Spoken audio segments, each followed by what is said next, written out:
Good evening. Welcome to Apostasy Alert.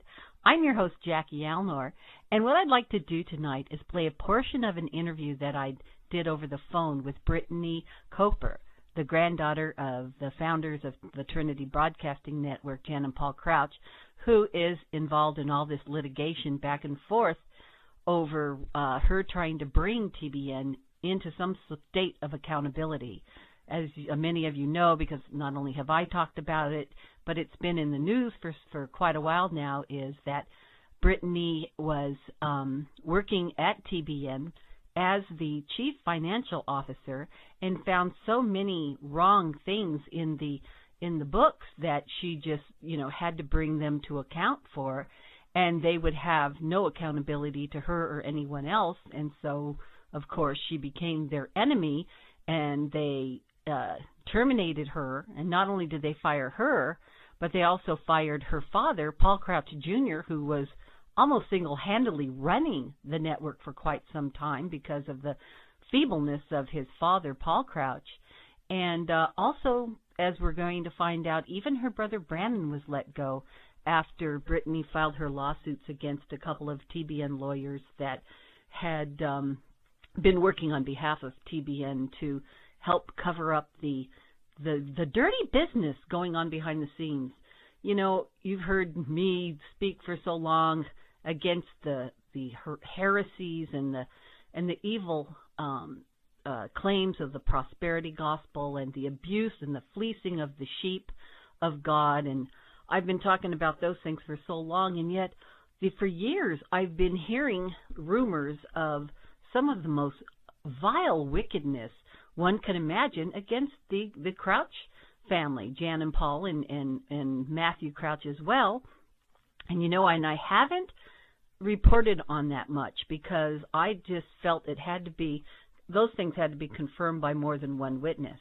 Now, as far as I'm concerned, BRITTANY is the second witness of these, to see these events firsthand. The first witness being Kelly Whitmore back in around 2005 when she was the assistant of Jan Crouch, and she came forward with a lot of information that was, quite frankly, so shocking that it came close to being unbelievable that I was concerned about reporting it back then. Even when I wrote my book, The Fleecing of Christianity, I left out all of those rumors of Jan's promiscuity and Paul Crouch's bent towards same-sex attraction and all of these horror stories and the thugs that they would use to intimidate people, all of things like this. I just dealt with what I could see and document on Christian television, as I've been documenting it and taping it for 25 years now.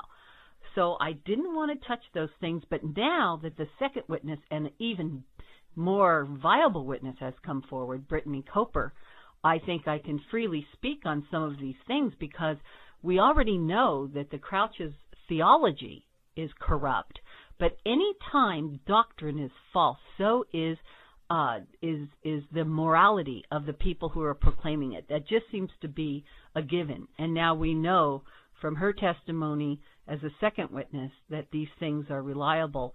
Until just recently, BRITTANY was under a court restraining order put on her by TBN not to speak to anybody about them or anything. And then when it lifted, it gave us the opportunity to talk freely. She won't be talking about the details of the court case, but she will speak, as you will hear, just about the interaction in her family and the different things going on behind the scenes. Now, I found BRITTANY to be intelligent, articulate, and a highly educated woman. She has a master's degree.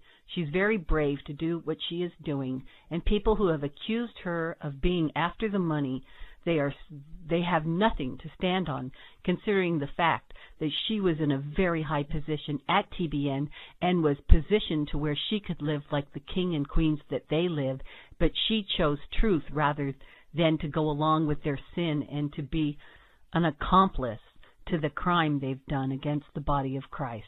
So without further ado, here's BRITTANY.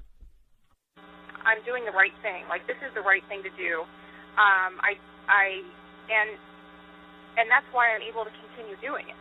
Despite the rash of lawsuits and all these, flying accusations, and, every day being another, sparring match with, my family.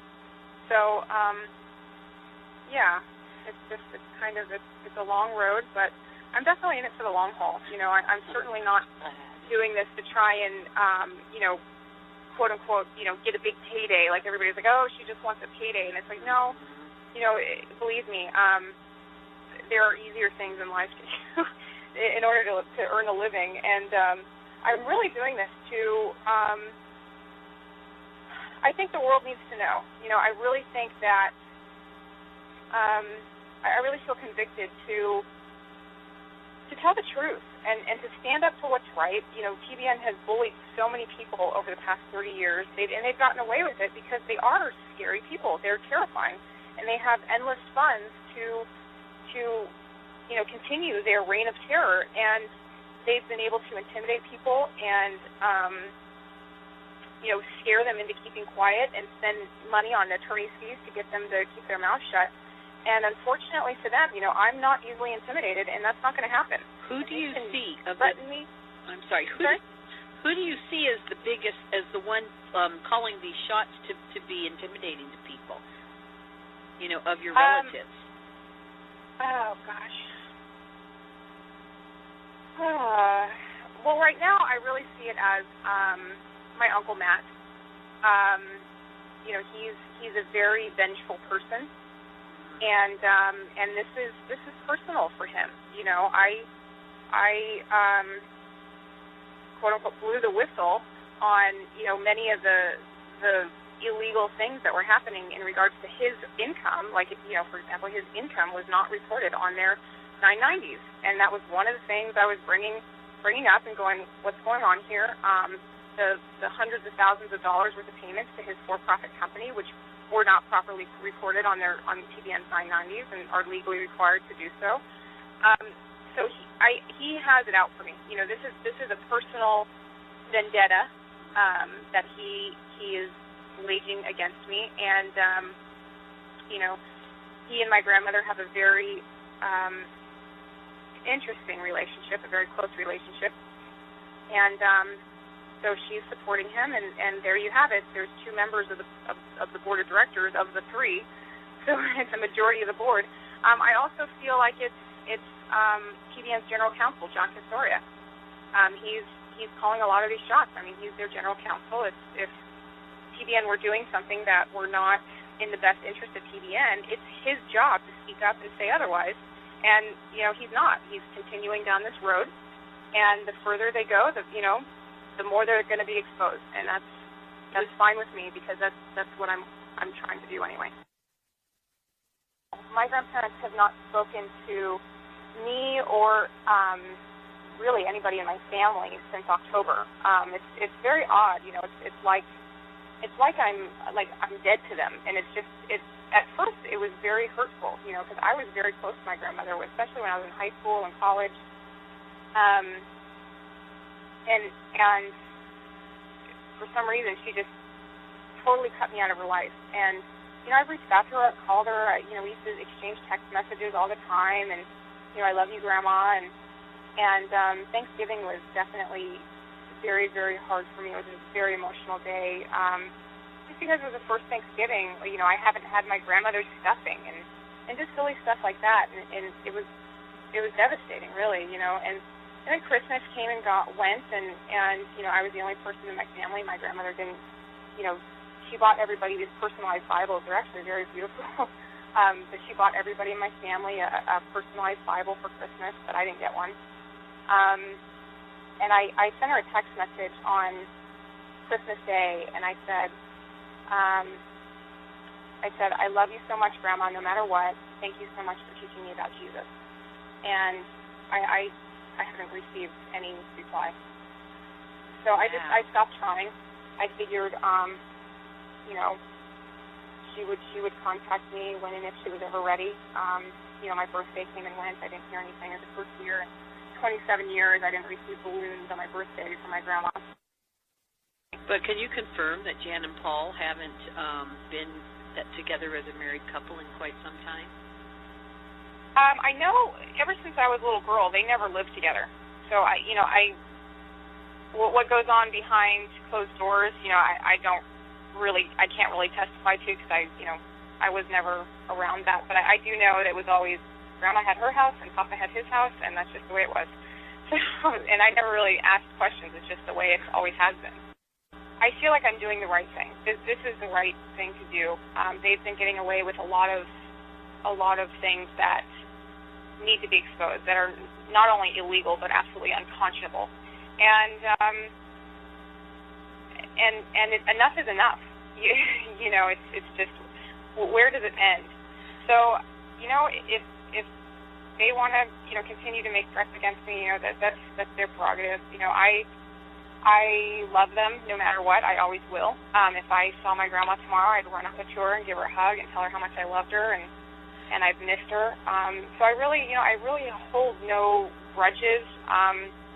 But at the same time, I'm not going to give in to something that is, in my mind, an injustice. Can you confirm that Matthew Crouch is not Paul Crouch's biological offspring? I haven't seen paternity test results or anything like that, but I do know, I can say that I have had conversations with my grandmother on more than one occasion when we were out together, having dinner together. In fact, one of the conversations was in her house in Orlando. But, she's admitted to me and others more than once that Matthew is the product of an affair she had with Mr. America in 1954. His name was Dick Dubois. Do you think that's why she is more partial to Matthew, because of his paternity? Absolutely. Yes. I think Matthew is, from what she's told me, he's her love child.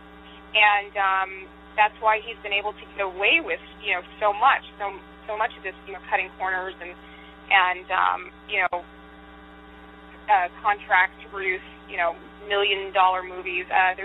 There's no way they would have agreed to do that with my dad's production company, and he had a production company for a long time that did not do any work for TBN. And she's protecting her love child, for lack of a better word. Do you think that Paul Sr. knows about this? No, absolutely not. You don't think he knows that that's not his true son? I don't think. If he does, he's in denial about it. My grandparents, they live in their own reality. They kind of make up their own rules, what they want to believe. And so if he was made aware of it at some point, he's completely blocked that out. They're very narcissistic people, obviously. They live in their own reality. They make up their own rules. And clearly, for the last 30 years, not even the laws have applied to them. So, why wouldn't they make that comparison? There's been nobody there that's been able to or willing to hold them accountable to any sort of standards, guidelines for anything they do. So it certainly doesn't surprise me that she would make a statement like that. How does Jen respond to people who do make fun of her for crazy wigs and her eyelashes and the way she dresses? She they're all evil. They're all of the devil, and whatever. She doesn't see something wrong. She doesn't look in the mirror and say, "Eesh, this isn't a good representation." I did. I asked that one time. I was having a conversation with my dad. I was just like, "Dad, like, what's the deal? I mean, really, like, it takes her 2 hours to get dressed. Why does she look like that?" And my dad's just kind of like, I don't really know, but and he said, but it's been like a progression. He said, if she would have walked in looking the way she does now, 15 years ago, we all would have gone, oh my gosh, what happened?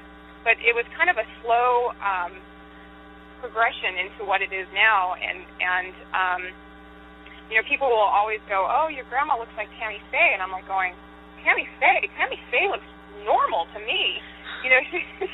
Like, granted, she wore eyeliner and eyelashes, but how do you even compare the two? I mean, it's just and the way she I don't know. She isn't responsible for the horrible decorations of like the Bear Avenue place particularly looks like